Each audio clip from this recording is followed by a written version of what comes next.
What's up, YouTube? We're back at it with some 70s drums today. Rocking some headphones today, so hopefully the audio quality is a bit better. And hopefully this frickin' microphone's recording. Sweet, so today I'm going to break down two types of drum sounds. First one will be like one with stock plugins that anyone can do. It will be Ableton specific, but I'm sure there's other alternatives in your door. And the second one, I'll just do like a big, full kind of fat drum sound with a bunch of different tape plugins and things. And that will cost you some money, but the sound difference is crazy. So we'll start with the kind of stock kit just for latency's sake. So I'm going to put a bass line over this just for your listening pleasure. Here's the beat. Let's have a quick listen.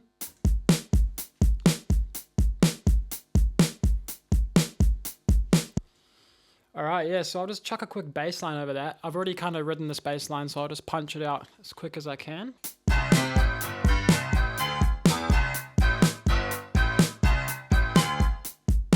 Yeah.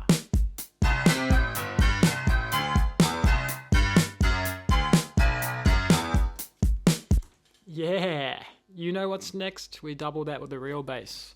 And which bass, you might be wondering? Oh, surprise, surprise, the Fender Precision bass.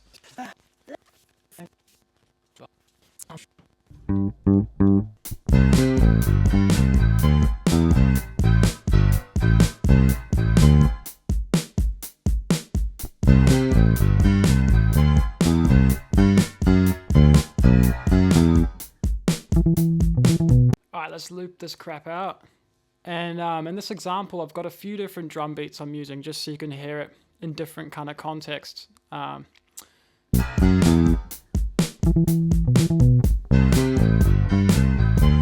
that's got like a more chill kind of beat.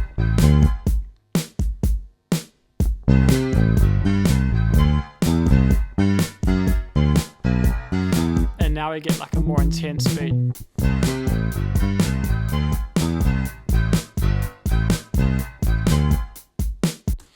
Okay, so pretty much this drum kit here is just a drum rack with a few samples in it.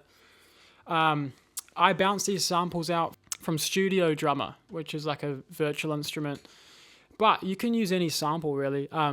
Just try and find like the most acoustic kind of drum kit sample you can. What I do recommend is just getting a Splice subscription for like a month and don't renew it. Just use it for a month, scour all the samples you like, download them, and then boom, you don't need to keep that subscription anymore. That's what I did. So I got a whole like Splice folder here, kind of broken it down to hats and all the instruments. But yeah, this pack here, it's called oh my god, that's loud. T.S. Paul Mayberry. See how like they sound kind of legit? Yeah, and he's probably got a bunch of kicks and snares and stuff, so maybe look at getting that. And yeah, pretty much what I do is chuck it into a drum rack like this, and then you can play it on your keyboard. There we go. And I've just mapped them to the keys.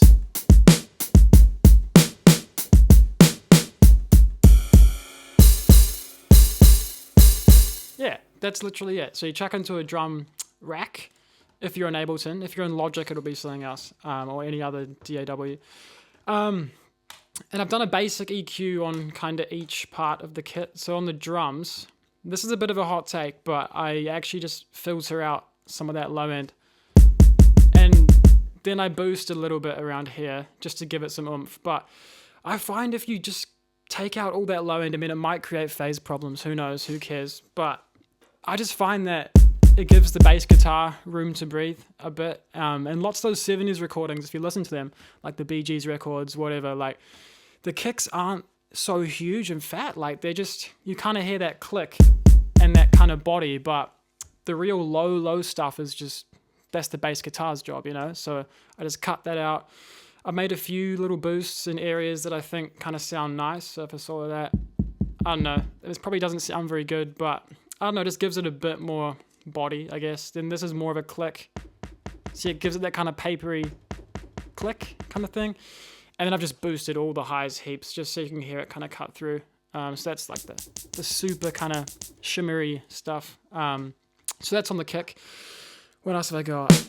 That's the snare. Don't have anything on that. Yeah, so it's just the kick I've kind of edited just to filter at that low end. And then on the whole drum rack, I've got these two plugins. So very basic, but this is also a hot take. But this compressor, I've actually got a really slow attack and a slow release as well.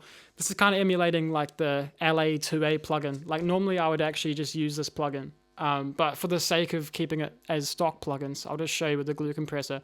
But this compressor here famously has a very slow attack and a slow release, so it kind of slams the transient and just like squashes it heaps, which is apparently, I mean, like if you want to do the proper technique or whatever, people always say, no, don't put that plugin, don't do that on the drums, but it sounds mean, so just freaking do it, man.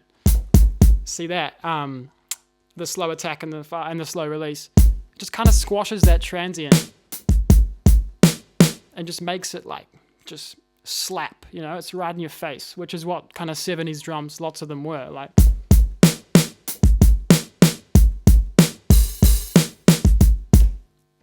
Yeah, so that's the first part. I just put that quite an aggressive compression on it. And then saturation, very important. So I'll just take off the compression just so you can hear what it's kind of doing. It's almost just like gluing it together. And if I really exaggerate it, and always match the input and the output so you're not getting like a big volume difference. So I put it like 25 and then minus 25 for the output. See, that's really exaggerated, but it's just like kind of doing what a tape machine would do back in the old day if you really crank the input, just like squish all the stuff together. But if you dial it in tastefully, like I did it around like 15, that's what I worked out sounded good. It's, yeah, you can just hear it doing a little bit. So with nothing.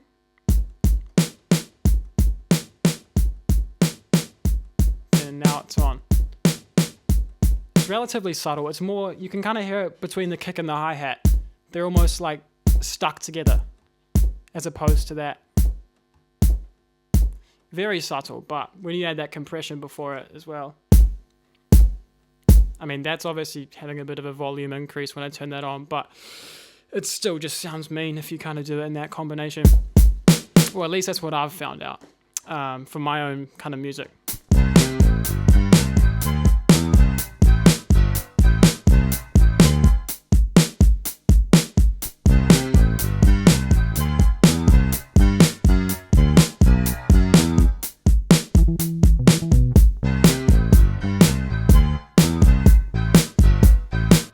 Yeah, so that's pretty much how you can get a 70s-ish drum sound with just stock plugins and a few samples that you can probably just find.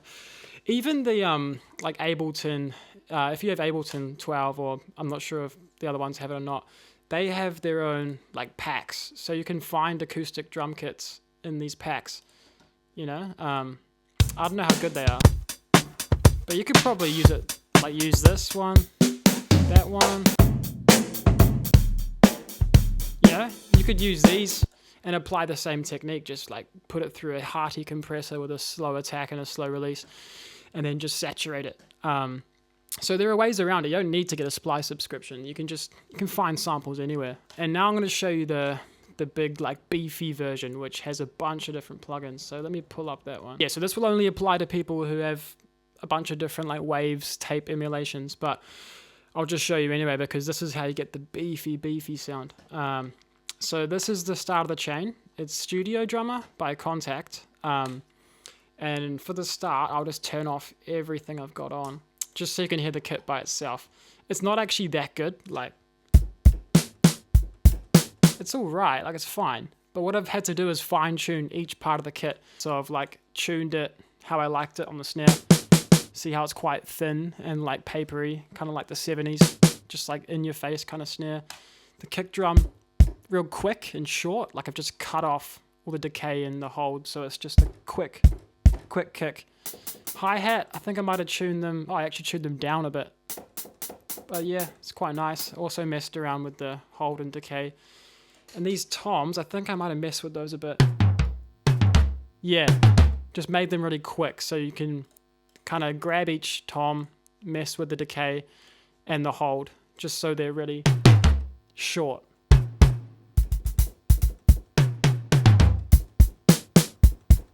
Yeah, so on its own, pretty ass. Like nothing special. So the first step I do is I chuck it through a preamp. And this one in particular is pretty gritty and nice. The Red 37-51. This is the console that they used at Abbey Road, like all through the 60s. I think this particular model was the later version. I think they started with the Red 17, like in the 50s. But this is the updated version that I think they were using in the 70s. And what I've done with this is, okay, I'll just show you before and after, then I'll explain it. It's not doing a lot, but if I go to the parts where the kick and the hi-hat are together, see how they're quite glued? I'll turn it off. Quite subtle, but it's initially, I mean, it's just like a bit of a boost in the signal. And I've turned up this drive knob a bit, which kind of glues it together a little bit.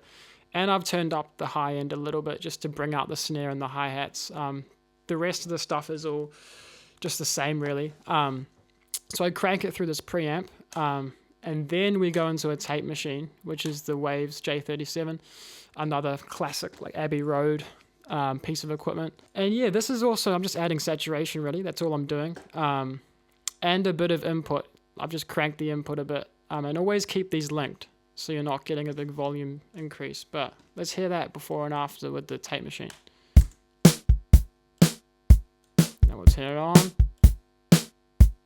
See, still pretty subtle, but just giving it a bit of a glue together, you know, bit of crunch, just a little bit.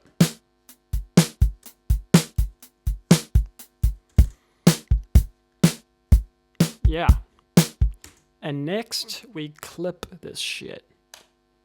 K-Clip 3, this plugin is beautiful, and always use it in crisp mode. Okay, word from the wise to the wise, just use it on crisp mode and nothing else. And link the inputs so you're not getting the volume change. Now listen to what it does. I'll turn it off first. This is just normal. Now we chuck that shit on.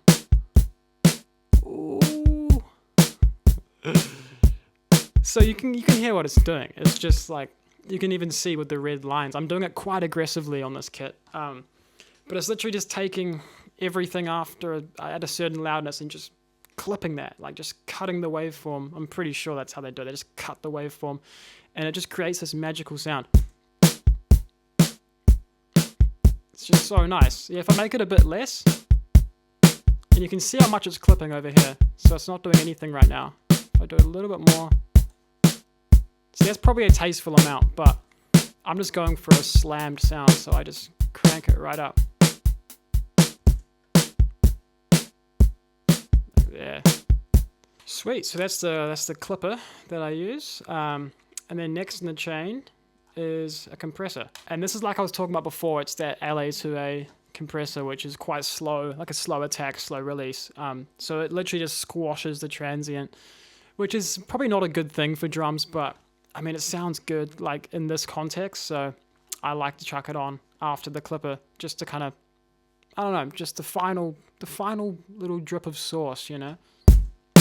And you can see how much it's like ducking by quite a lot. If I turn it off, I mean, there's a bit of a volume difference. I'll try and compensate it. See, that's just slammed, totally slammed.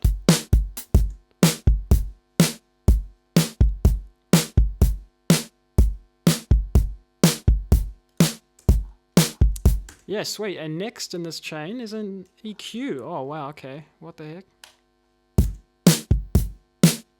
Okay, wow. So apparently this is what I've done for this kit. Yeah, see how much low end I've just cut out as well? And like I was saying before, I mean, I just like the sound of it because it lets the bass guitar hold that bottom. And you still get the kind of the oomph of the kick, but it's like not as super low, which I don't like. So without is like this, and then with, and I'm also just giving it a bit of a top end boost, like around there, just so that you can get the kind of crispiness of the hi-hats. And I'm scooping a little bit that kind of papery stuff, I'm just scooping it out a little bit. Yeah, sounds fat as. And then finally, you're going to put it through a little bit of room reverb. If you're on Ableton, this hybrid reverb is mean. I've just gone to the made for drums category, and I've gone to Metal Garage, which I just thought sounded the nicest. So this is just the reverb by itself. It's just a little bit. I'll crank it so you can kind of hear it. Just adding a bit of space. And you can also mess around with different ones. Like there's a bunch of different ones. Like if I use, you can even use like real places, like Abbey Temple, whatever the hell that is. It's quite nice. It's too long though. You can make it shorter. The thing with like room reverb, or for drums at least, is you want it to be pretty quick.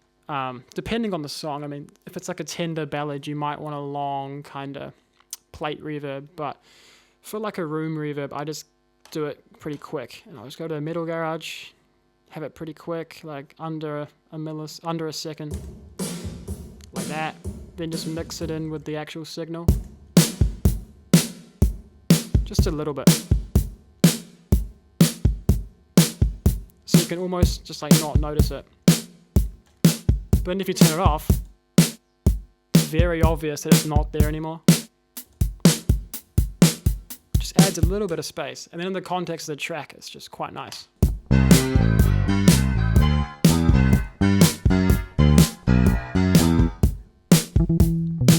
Yeah, that's the final product of the drums. Just super punchy, super nice, super 70s, you know.